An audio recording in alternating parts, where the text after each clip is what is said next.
Brethren,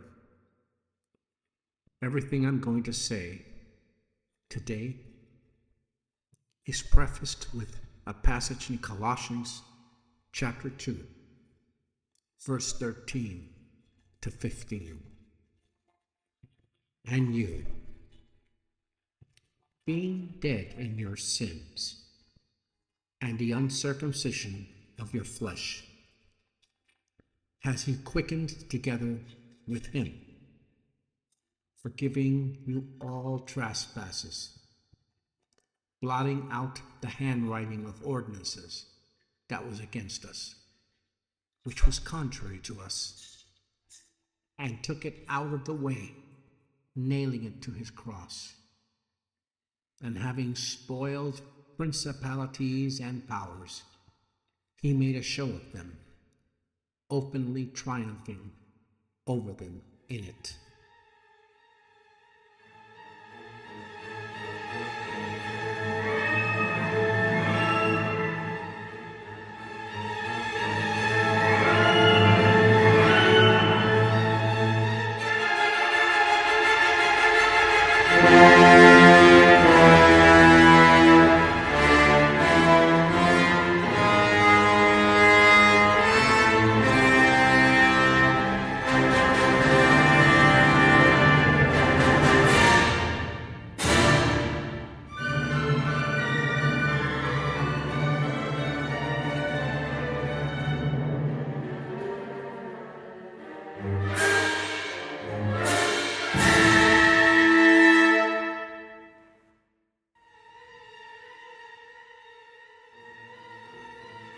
The modern world,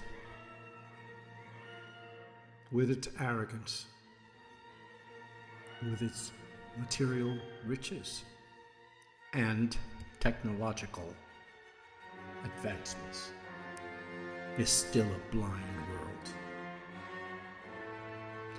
Modern science is the respected idol and god of the time, although it has fallen somewhat recently, and some in the world are reverting back to their old pre-Christian ways. We live in a haunted world. The average Christian even doesn't realize it, since they are invisible, and they don't generally seem to bother large numbers of people. At least not directly. But I remind you, brethren, of Ephesians 6:12. For we do not wrestle against flesh and blood, but against principalities, against powers, against the rulers of the darkness of this age, and against spiritual hosts of wickedness in the heavenly places. This is an organized, demonical army with ranks and officers. They inhabit all parts of the world, especially in the government of nations. Trust not in princesses, friend, because these creatures inhabit all places of power. But there are rational scientific explanations for all these beings. First of all, there's the naturalistic explanations that science offers. Many supernatural claims, such as ghosts, miracles, or psychic abilities, have been examined scientifically, and in most cases, alternative natural explanations, physiological biases, environmental factors, or misinterpretations have been found. Then was what called the God of the Gaps issue. That was when men tried to explain things that they did not understand at the time, with supernatural explanations to accompany unknown phenomena. As science advances, these gaps shrink, and natural explanations replace supernatural ones. Wonderful, isn't it? Science has matters well in hand, or so they think. But if we believe the Bible, we know that our world is filled with these beings or creatures who hate God and certainly hate his people. You and I, brethren. I was amused to listen to an old favorite country song of mine called Ghost Riders in the Sky. And here's what's fascinating. I decided to investigate these legends, beginning with some of the Apaches in America, as to there being visions in the sky of warriors or past Apaches who had passed on, and to see if this was a verifiable phenomenon. I'll read you some of what I found. Encounters with mysterious riders in the Southwest. There are reports from settlers and soldiers claiming to have seen spectral horsemen in the deserts of Arizona, New Mexico, and Texas, sometimes attributed to Apache spirits. Some versions describe these riders as glowing or shadowy figures, riding ghostly horses, vanishing into the night. You laugh. You say, oh, this is silliness, just storytelling. Really? So you don't think that Satan, who could transform himself, listen to the word, transform himself into an angel of light, cannot do signs and visual things that can appear to men?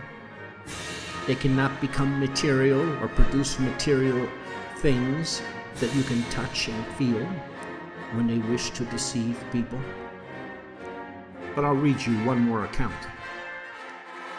Soldiers who participated in the massacre described the visions of spirits and ghostly apparitions after the battle. We're talking about the Battle of Wounded Knee. These visions were sometimes attributed to guilt and remorse for what was seen as an unnecessary and brutal massacre. Many Native American survivors and witnesses of the massacre described visions of ancestors or spirits calling out to them, to the fallen warriors. These encounters were seen as the spirits of the dead, guiding or protecting their people, reinforcing the idea that the battle was not just a military defeat, but a spiritual one. Then there was the massacre at Sand Creek in 1864. After the massacre, some soldiers described seeing ghostly figures of Native American women and children wandering the battlefield as if seeking vengeance or peace for their slain king. These demonic forces disguised themselves to the technology of the day. Unidentified aerial phenomena, formerly called flying saucers. They break all the rules. They don't seem to be limited to anything of the natural laws. And the bottom line is, they're seen in many places. These forces attempt to change the consciousness of humanity away from the things of the Lord and Christ as a supreme king and leader of the universe into other subjects, seeking to interest ourselves in them and become distracted and eventually seduced and addicted to them.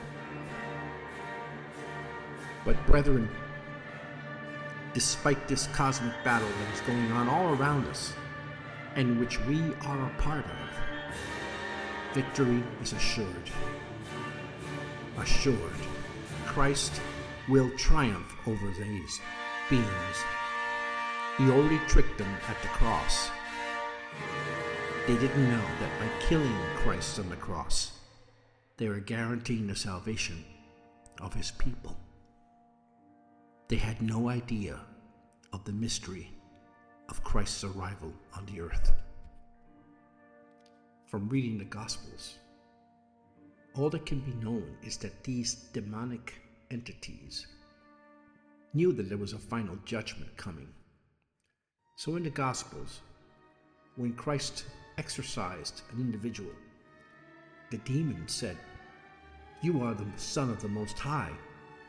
Have you come to destroy us before our time?" They knew there was a coming judgment, but they knew it wasn't now at the moment. In reality, they had no idea what Christ was doing there. But in their hatred for him, they wanted him killed at the cross. Why? Because in their immature and ignorant minds, they thought that by killing him, he could not rise from the dead. And he did, brethren. He rose up from the dead. And in that resurrection, all the demonic spirits of the world were defeated. Their authority was completely eliminated, and they were now living on borrowed time.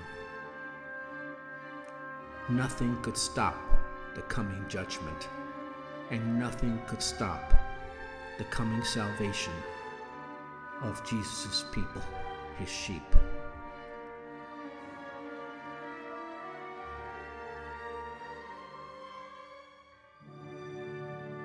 The analogy given in Colossians 2 is that of a Roman triumph, where the Roman general would enter Rome in all kinds of celebration, and behind his chariot would be the leader of the defeated armies. This leader would then be taken up to the temple of Jupiter, and there executed by the commanding conqueror. Brethren, it's a similar analogy to the resurrection of Christ, which guaranteed that these evil entities would be destroyed by Christ himself. We have been provided the armor to protect us against the fiery darts of the devil. We're still sinners, and he can affect us. But in the end, we have Christ living inside of us, and he guarantees a complete victory in the end. As the old saying goes, it's not who loses battles, but who loses the war that matters.